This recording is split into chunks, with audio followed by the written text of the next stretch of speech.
ముస్లింలకు పవిత్ర మాసమైనటువంటి ఈ రంజాన్ మాసంలో 3-4 రోజులకు వాళ్ళ యొక్క పండుగ ఈద్ వచ్చేటువంటి అవకాశం ఉన్నాయి.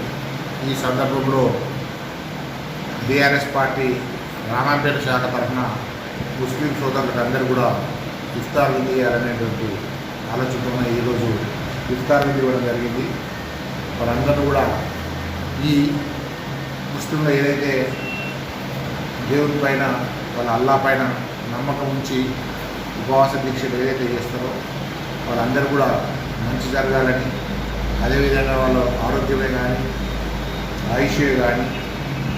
ఐశ్వర్యమే కానీ వాళ్ళందరూ సుఖ సంతోషంతో ఉండాలనే ఉద్దేశంతో, అదేవిధంగా తెలంగాణ హిందూ ముస్లిం గంగా జమున తహజీబ్ లాగా హిందువులు ముస్లింలు కోరుకోరు పరస్పరంగా గౌరవించుకోవాలనే సంకల్పంతో ఈరోజు బీఆర్ఎస్ పార్టీ వాళ్ళకి ఇఫ్తార్ ఇవ్వడం జరిగింది.